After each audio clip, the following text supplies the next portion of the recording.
আজকের ইফতারের সময় আমরা বানিয়েছিলাম একটা বিশাল সাইজের চিজি ফ্লেভারফুল চিকেন পিৎজা। সেই রেসিপিটি তোমাদের সাথে শেয়ার করছি। পিৎজার ডো বানানোর জন্য একটা বাটিতে 2 চা চামচ চিনি, 2 চা চামচ অ্যাক্টিভ ড্রাই ইস্ট, 1 কাপ পরিমাণ কুসুম গরম পানি আর 2 টেবিল চামচ পরিমাণ অলিভ অয়েল তেল দিয়ে দিলাম।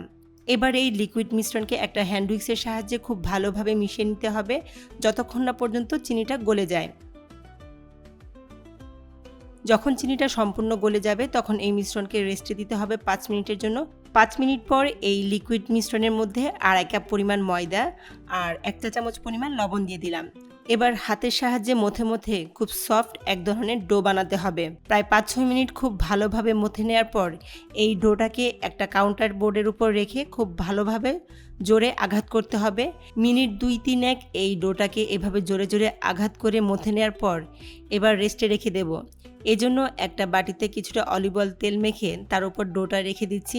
তারপরে একটা প্লেট দিয়ে ঢেকে কোনো একটা গরম জায়গায় রেখে দেব 1 ঘন্টার জন্য। এই 1 ঘন্টার মধ্যে ডোটা খুব সুন্দর করে ফুলে উঠবে। প্রায় ঘন্টাখানিক একটা গরম চুলার পাশে রেখে দেওয়ার পর আমার এই ডোটা কিন্তু খুব সুন্দরভাবে ফুলে উঠেছে। এবার এই ডোটাকে নিয়ে একটা কাউন্টার টেবিলের উপর আরও 2-3 মিনিটের জন্য মথে নিচ্ছি। মথে নেওয়ার পর এভাবে আমি একটা বড় সাইজের রুটি বানিয়ে নিলাম। রুটিটায় এবার আমি একটা 16x11 ইঞ্চি বেকিং ট্রের উপর বসিয়ে তার উপর টমেটো কেচাপ খুব ভালোভাবে স্প্রেড করে দিচ্ছি। টমেটো সস দেওয়ার পর তার উপর দিয়ে দিচ্ছি পছন্দসই টপিং। এখানে আমি চিকেন বল, চিকেন সসেজ, তারপর ভেজে রাখা চিকেন দিয়ে দিলাম। তারপর দিয়ে দিলাম অনিয়ন স্লাইস আর মাশরুম। টপিংটা এখানে যার যার পছন্দ মতো, তোমরা চাইলে এখানে বিফও ব্যবহার করতে পারো। টপিং এর উপর এবার গ্রেট করা মোজারেলা চিজ দিয়ে দিলাম। যেহেতু বাসায় বানাচ্ছি তাই এখানে আমি চিজের পরিমাণটা অনেক বেশি ব্যবহার করছি। চিজ বিছিয়ে দেওয়ার পর তার উপর আরও কিছুটা টপিং বিছিয়ে দিচ্ছি। এতে করে পিজাটা দেখতে খুব সুন্দর ও কালারফুল লাগবে।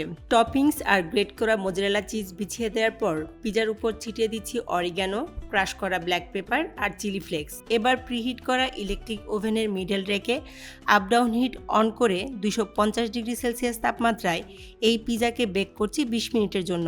20 মিনিট বেক করার পর আমার পিজা তৈরি। দেখতেই পাচ্ছ কতটা সুন্দর ও কালারফুল হয়েছে এই পিজা। খেতে কিন্তু খুবই কালারফুল আর চিজি ছিল। আশা করি আমার আজকের রেসিপি তোমাদের ভালো লাগবে।